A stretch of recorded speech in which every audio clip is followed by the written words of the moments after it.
مولا علی علیہ السلام کے بارے میں کہا جاتا ہے کہ وہ گھوڑے کی ایک رکاب میں پاؤں رکھتے تو قرآن شروع کرتے، دوسری رکاب تک پاؤں لے کر جاتے، قرآن کی تلاوت مکمل کر لیتے ہوں گے، 3 دفعہ سورہ اخلاص پڑھتے ہوں گے.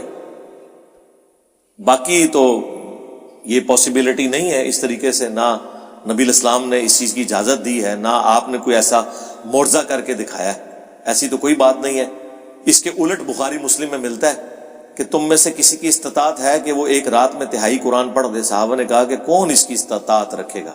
تو آپ نے فرمایا سورہ اخلاص پڑھ لو، یہ تہائی قرآن کے برابر ہے. تو وہاں تو کسی صحابی نے نہیں کہا کہ امام حنیفہ نے ایک ٹانگ پہ 15 سپارے پڑھنے ہیں بعد میں خانہ کعبہ میں کھڑے ہو کے، اور دوسری ٹانگ پہ 15 سپارے پڑھنے. اچھا مجھے نہیں سمجھ آتی یہ ایک ٹانگ اور دوسری ٹانگ کا ذکر کیوں کرتے ہیں؟ مطلب کوئی ان کو کوئی کرتب باز، کوئی جگلر بنانے کی کوشش کرتے ہیں. نبی علیہ السلام نے کبھی ایک ٹانگ کے اوپر ایک نماز اور دوسری ٹانگ پہ دوسری نماز پڑھی ہے؟ اچھا لوگ کس طرح فخر سے اسے بیان کر رہے ہوتے ہیں، 15 سپارے ایک لات اتے اور 15 ایک اتے پڑھے. یار بھائی 2 لتاں استعمال کو کسی نے منع کیتا ہے؟ اس میں زیادہ تھکنے کے چانس ہیں. آپ ایک ٹانگ کے اوپر اگر 15 سپارے پڑھیں، بلکہ جو بیان کر رہے ہیں نا انہیں کہ آپ سے ہم سپارے نہیں ڈیمانڈ کرتے، یہ ایک سپارہ پڑھنے میں آدھا گھنٹہ لگتا ہے، تو 15 پارے آلموسٹ 7.5 گھنٹے بنے. 7 گھنٹے تو پہلے ایک لاتے کھلو کے 10 نہ بنو،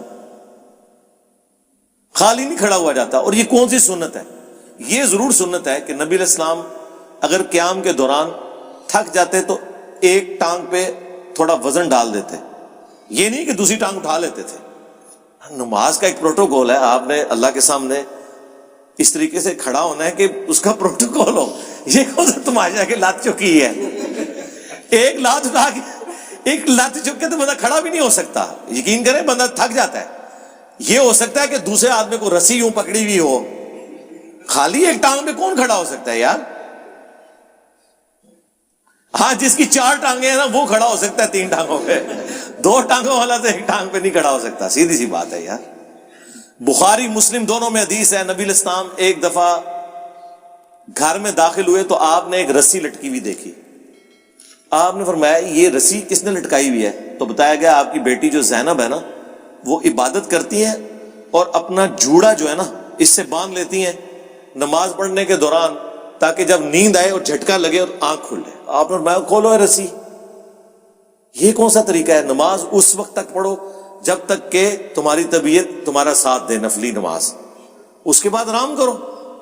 اللہ کے نبی علیہ السلام نے تو وہ رسیاں بھی کھلوا دی ہیں، اپنی بیٹی کی رسی، یہ بخاری مسلم دونوں میں ہے، جو انہوں نے اپنا جوڑا باندھنے کے لیے لٹکائی ہوئی تھی کہ مجھے جھٹکا لگے تو میں پھر دوبارہ نماز شروع کر دوں.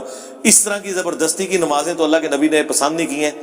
جو رسیاں کھلواتے ہیں، یہ ایک ٹانگ والے جو یہ مرغے اور مرغابیاں جب کھڑے ہوئے نمازیں پڑھ رہے ہوں گے، ان کے ساتھ وہ کیا کریں گے؟ کیا دین بنایا ہوا انہوں نے. تو وہ تہائی قرآن کے برابر ہے سورہ اخلاص. تو اس میں یہ آج بھی ممکن ہے کہ آپ ایک رکاب میں پاؤں رکھیں اور دوسرے میں رکھنے سے پہلے پورے قرآن کا ثواب حاصل کر لیں 3 دفعہ سورہ اخلاص پڑھ کے، تو انشاءاللہ مل جائے گا. ہاتھ کی کن انگلیوں میں انگوٹھی پہن سکتے ہیں؟ نبی علیہ السلام سے زیادہ تر احادیث جو ملتی ہیں وہ دائیں ہاتھ میں انگوٹھی پہننے والی ہے. انگوٹھی والا پورا چیپٹر آپ کو مشکات کے اندر مل جائے گا.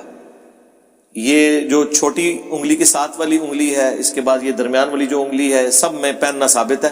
اور ایک روایت ایسی بھی ہے جس میں آپ علیہ السلام نے الٹے ہاتھ میں بھی انگوٹھی پہنی ہے، جس کی وجہ سے میں سمجھتا ہوں کہ جو لوگ اس معاملے میں بہت سخت ہے نا کہ جی ہمیں گھڑی صرف دائیں ہاتھ میں باندھنی چاہیے، وہ اجتہاد کرتے ہیں انگوٹھی سے، تو انہیں بتائیں کہ بائیں ہاتھ میں انگوٹھی پہننے والی حدیثیں بھی موجود ہیں.